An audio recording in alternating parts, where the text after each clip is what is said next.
Hey, what's up, y'all? Jay Spru, movies, music, sports, and life, and I'm gonna give y'all the 2 minute warning, just like in sports in pro football. Get a 2 minute warning, and then we're gonna move on down the field. The story of Magazine Dreams follows Jonathan Majors. My real name is Jonathan, so he's always been an interesting character to me to see somebody with the same name as you have success and even some failures or some controversies. But he plays a character named Killian Maddox, and Killian's dream is to be a certified professional bodybuilder, and he wants to supplant a guy. I'm gonna call him Chuck Evermore because I can't remember his movie name, but it's something like Chuck Evermore. He looks up to him, idolizes him, obsesses over him, but eventually he wants to surpass him as being the best bodybuilder in the world.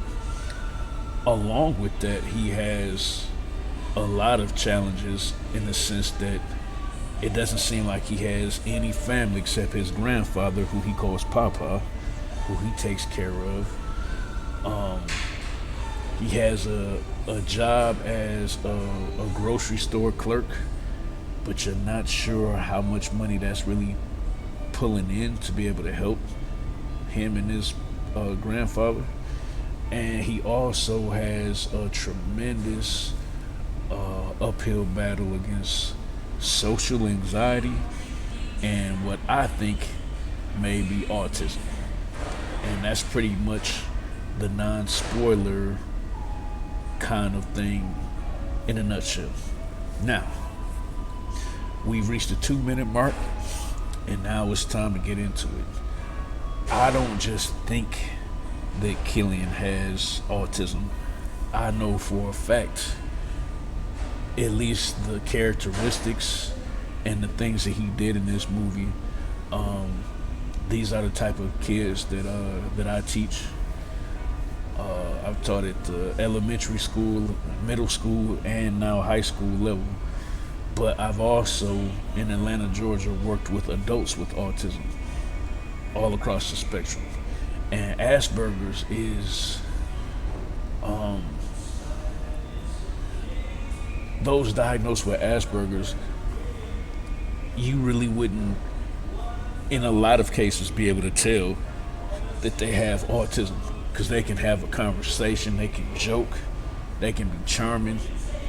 So it's like, yeah, for my ladies out there, a dude with Asperger's can get your number, and then, you think it's all good. But then you go out on a date with him, and he starts obsessing about the food and starts asking, is there any glaze, on the salmon? Because, that glaze has sugar in it. I can't have any sugar right now. And you start ordering all this food as if your date isn't sitting right there, to the point that your date feels inadequate because she's having a shrimp salad compared to all this basically baked chicken that you're having brought to you. It's not considerate to eat like you're eating to train for weightlifting when you're on a date with a young lady. But people with Asperger's, they don't think like that. They they can't think beyond themselves except for a few limited opportunities or circumstances. So, although he was very much into the young lady, and you can tell she liked him, like she wasn't a jerk. Like, I felt real bad when she left him alone at the dinner table. I cried. I cried for two reasons. Is A, loneliness is becoming a real thing in America because a lot of men and women don't want to date anymore. I mean, they forget getting married, having kids. Like we in 2025, we're at a point when nobody even wants to date.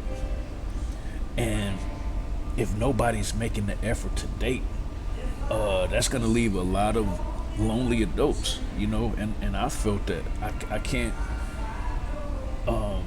can't say I don't deserve it because between the ages of probably 21 and 31, I mean, I just went on a run for 10 years where I don't know, man.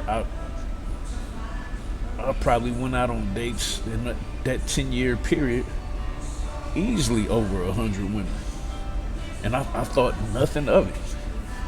And that's not to say that I slept with 100 women, but just to be able to say that you went on a date with 100 women in 10 years, yeah, that just basically meant 10, 11 different women in a year was nothing to me, you know? And yeah, I was not trying to commit. And when you're in that phase or whatnot, I never thought that I would struggle being able to have a date or have anybody to talk to, and I gotta go to comedy shows and different stuff by myself because there's nobody for me to date. You don't think about it in the moment.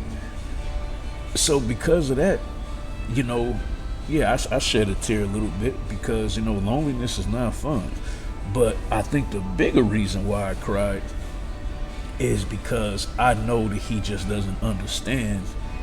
And he put on a nice jacket and a tie for this young lady, and for them to tell her, yeah, she told me that she was leaving, and he was smart enough, even with the autism.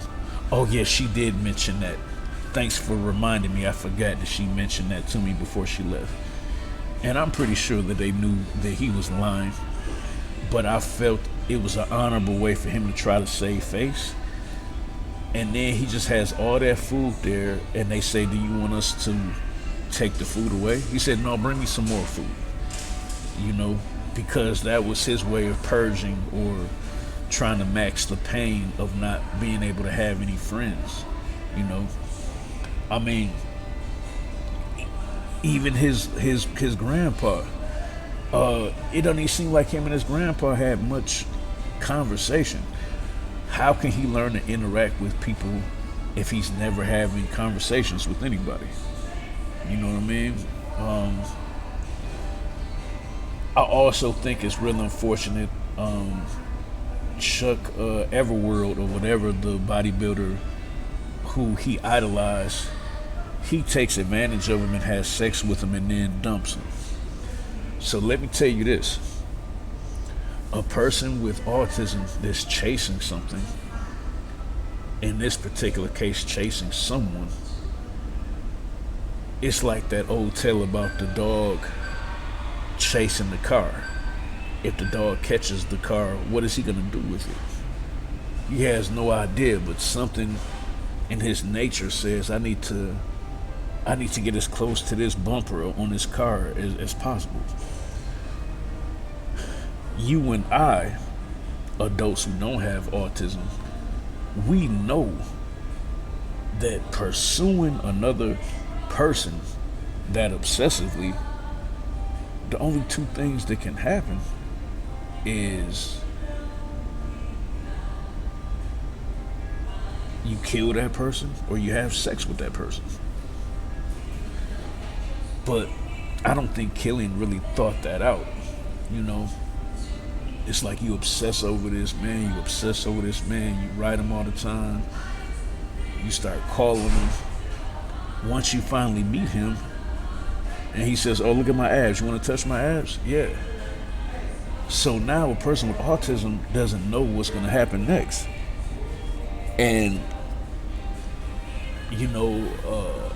a person that is not special needs is going to take advantage and say, oh, I'll show you what we're going to do next. And so he gratified himself. You know what I'm saying? So, yeah, that's just some real dirtball stuff to do. And I think that hurt him even more than the girl leaving him at the dinner table. But I don't think he had the tools to even be able to process what happened. He says, "Now I want you to call me back because I asked you in a very nice tone. I didn't raise my voice, so you have to call me back, okay?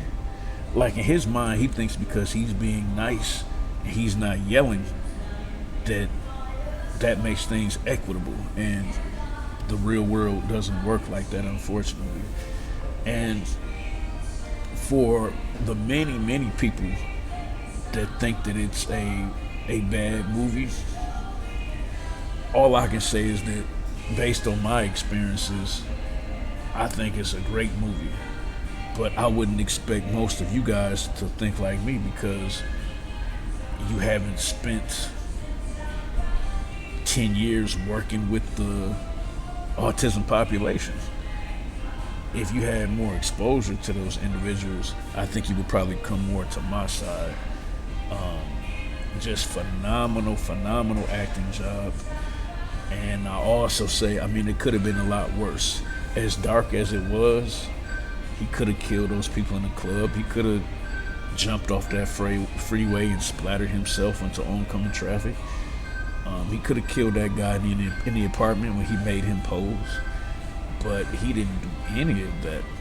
And as a matter of fact, I think everything that we saw was a dream. What's the name of the movie? Magazine Dreams. And if you look real close, they kind of show him kind of snapping or coming to, and then kind of proceeding with his day, and then the movie goes off. So I think it was well thought out, but I think there's a lot of evidence to possibly show that nothing that we saw actually happened in reality. It all happened in the mind of killing. Movies, music, sports, and life. We out.